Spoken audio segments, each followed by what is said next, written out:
हजुर विवाह गर्ने रहर बच्चा आफ्नै बच्चा वृद्धा वृद्धा लेडिजहरू आमाहरू आएर मेरो हातमा यसरी ढोगिरहनु भएको छ। मलाई अलिक लाज पनि लाग्यो क्या।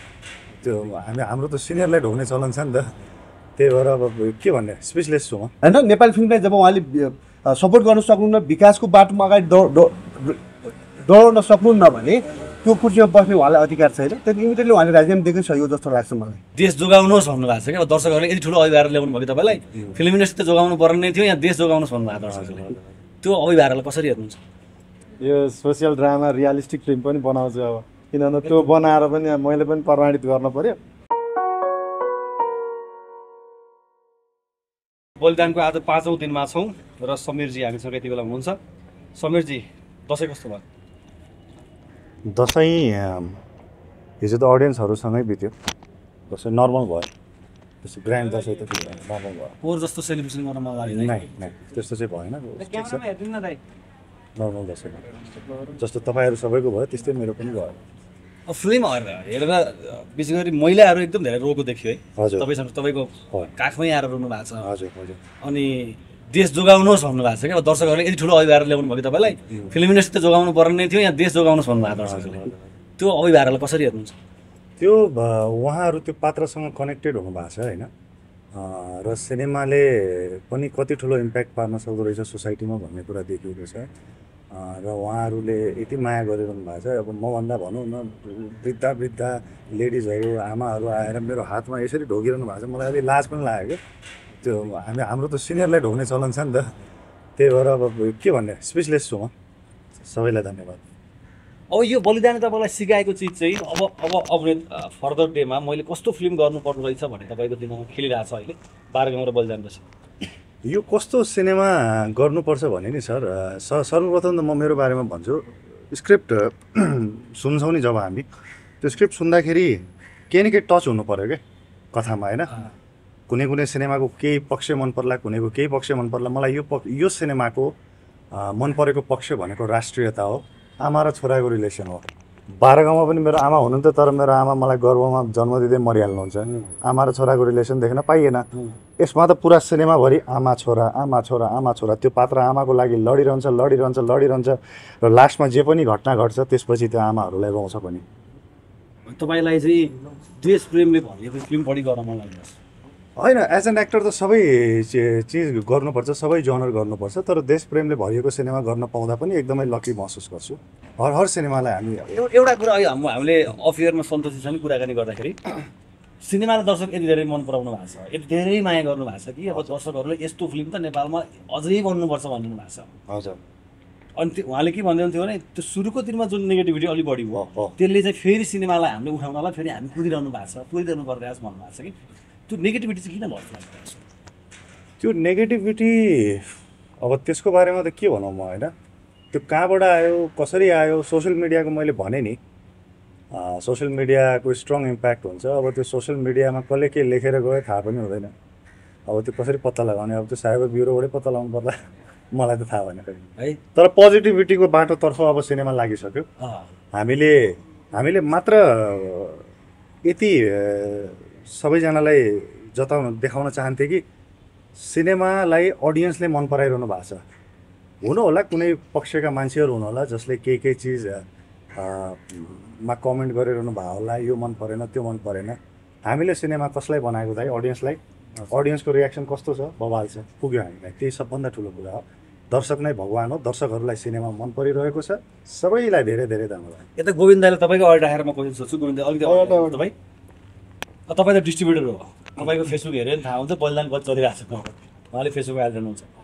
तर जुन कलेक्सन आयो नि सुरुवातको 2 दिनमा, हजुर, त्यो कलेक्सनलाई लिएर अहिले कुनै पनि निर्माताहरू सेटिस्फाई हुनुहुन्न कि कसैले पनि त्यो रियल होइन फेक हो, हाफ मात्रै आयो भन्ने कुरा गर्नुभएको छ। तपाईँले आज बोलिदिनुपर्छ 4औं दिनसम्मको कलेक्सन कति हो र सिनेमाको विकासबाट त्यस्तो कलेक्सन किन निकाल्यो?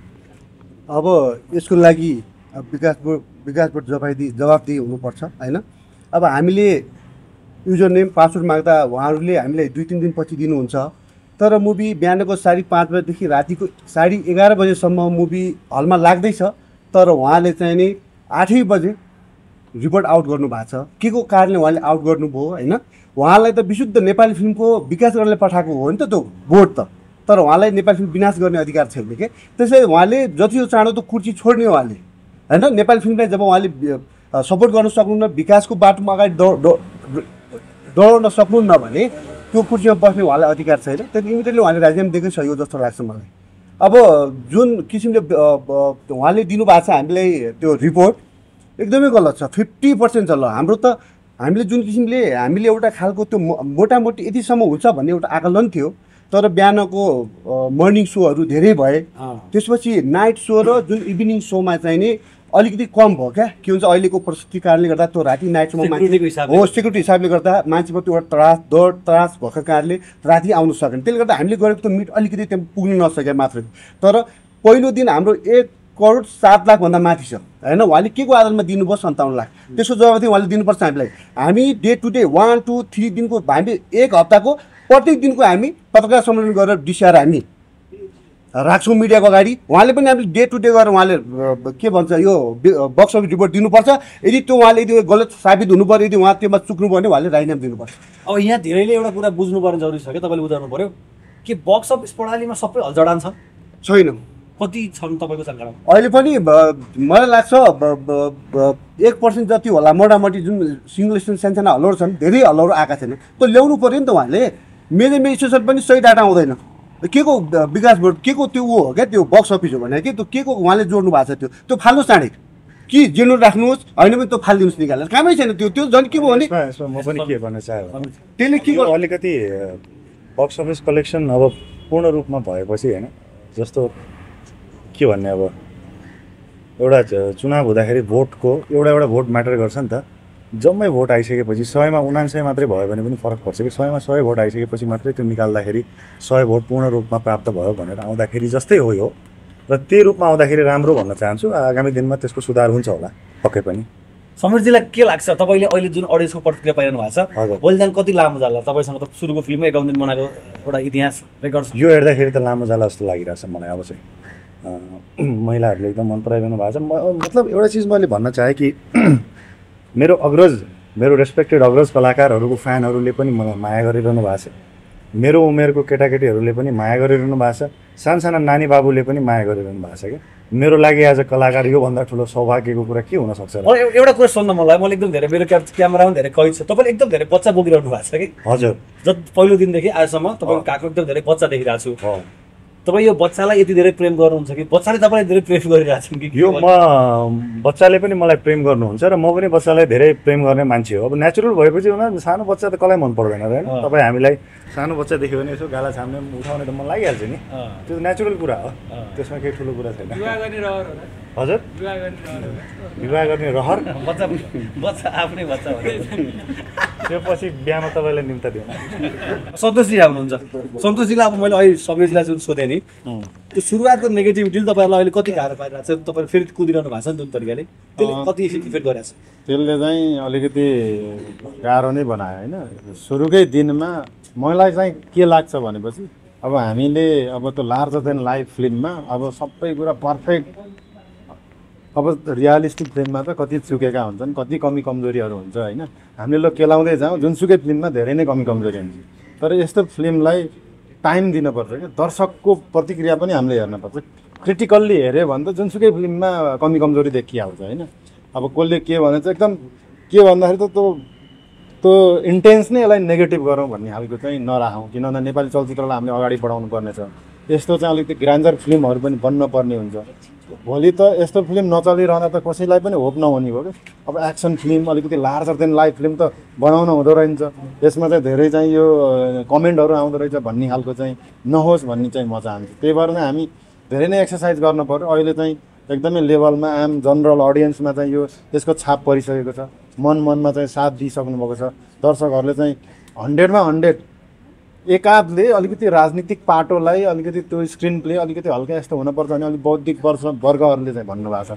नत्र आमा र छोराको इमोसन र हामीले चाहिँ जस्तो कि भ्रष्टाचारी नेताहरूलाई चाहिँ कसरी हामीले तल आउनुपर्छ भन्ने हिजोको दिनमा हाम्रो जुन आन्दोलन भयो त्यसरी नै हाम्रोमा त्यहाँ प्रश्न देखाइएको छ। हामीले भनेको एउटा चाहिँ कुटिल भ्रष्टाचारी देशद्रोहीहरूलाई चाहिँ हामी चाहिँ चोक चोकमा देशको गाउँ गाउँमा सहरमा चाहिँ त्यस्तो युग पुरुष हुनुपर्छ जसले चाहिँ त्यस्ता भ्रष्टाचारीको तल आओस् र आमालाई चाहिँ कतिसम्म समर्पण गर्न सक्छ एउटा छोराले आमा र छोराको चाहिँ जुन इमोसन चाहिँ हरेकले फिल गर्नुभएको छ अहिले चाहिँ लयमा छ। तपाईँलाई त्यो अब लार्जर देन लाइफ फिल्म बनाउन नहुने रहेछ भने दिमागमा त आएन नि? म त त्यस्तो त आएको छैन होइन, तर म त यो सोसियल ड्रामा रियलिस्टिक फिल्म पनि बनाउँछु अब, किनभने त्यो बनाएर पनि मैले पनि प्रमाणित गर्न पर्यो। यत्रो 600 करोड खर्च गरेर टाइम पनि वेस्ट होइन, त्यत्रो सेट लगाइयो, एक्सन त्यत्रो ठुलो ठुलो एक्सन हामीले चाहिँ दर्शकलाई मनोरञ्जन दिनको लागि हो नि। मैले त्यो एक्सन ठुलो बनाएर ग्रान्जर बनाएर त्यत्रो काली माताको स्ट्याचु राखेर त्यत्रो 100-100वटा घर बनाएर जलाएर ध्वस्त बनाएर त्यो मेरो खुसीको लागि बनाएको त होइन। मैले त दर्शकलाई इन्टरटेन गर्नको लागि केही दिन सकिन्छ कि केही नयाँ दिन सकिन्छ कि हरेक किसिमको फिल्म बन्न पऱ्यो, सबैलाई चाहिँ हामीले चाहिँ वेलकम गर्न पऱ्यो। अब यो लार्जर देन लाइफ अलिक ग्रान्जर फिल्ममा चाहिँ कमी कमजोरी हेर्नको लागि हामी फर्स्ट सो जानुपर्छ भनेर जाने, अनि कमी कमजोरीलाई मात्रै आङपुस लाएर मात्रै भएन। हाम्रो नेपालमा ल त्यस्तो सेटअपमा अहिलेसम्म फिल्म बनेको थियो त, त्यो कुराको त कसैले कुरा गर्दैन। यत्रो ग्रान्जर यत्रो एक्सन जहाँ हामी विदेशी चाहिँ हामीले चाहिँ टेक्निसियन ल्याएर विदेशी चाहिँ हामीले चाहिँ फाइट मास्टर ल्याएर नेपालीलाई मिलाएर एउटा फरक किसिमको चाहिँ हामीले चाहिँ एक्सन त्यो ड्रामा क्रिएट गरेको त कुरै कसैले गर्दैन। खालि त्यहाँको चाहिँ ट्रेलरमा एउटा सर्ट चाहिँ त्यो कलर बिग्रिएर भ्याफेक्स प्रब्लम भयो भनेर त्यसलाई चाहिँ पब्लिसिटी गरे। यसमा चाहिँ राजनीतिक विषयमा चाहिँ अलिकति स्क्रिन प्ले भएन, यो कसरी भयो त्यो कसरी भयो भनेर त्यसमा कमेन्ट गरे।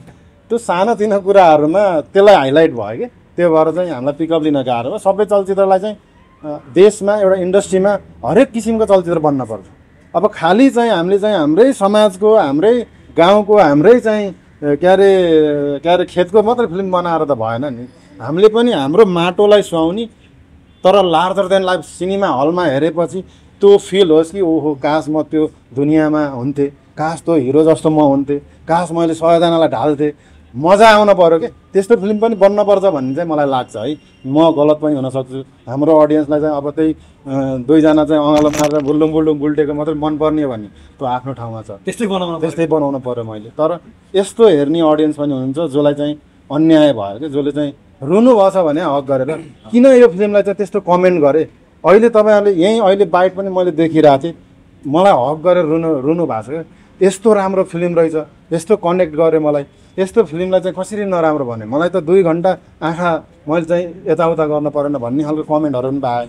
यस्तो हाम्रो जेन्युन अडियन्सको लागि चाहिँ निराशा नबना, हामीले चाहिँ जुनसुकै फिल्मलाई सपोर्ट गरौँ कि। म जुनसुकै फिल्मलाई स्वीकार गर्छु, जस्तोसुकै फिल्म पनि फिल्म हो।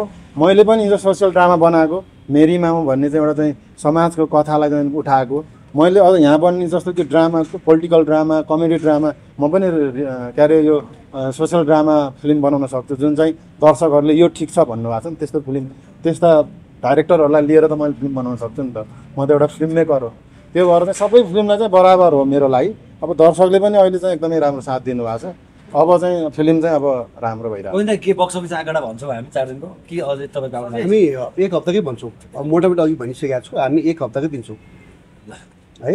भन्छ अहिले आएको चाहिँ सक्यो पहिलो दिनको मैले भनेपछि 1 करोड 7 लाख छ हाम्रोमा, तर उहाँ 57 लाख छ। सेकेन्ड डेको 48 लाख आएको तपाईँहरू बक्स अफिस? सेकेन्ड डेको पनि छ, कति 85 छ, त्यसपछि त आएन 75 हो कि 85 लाख छ।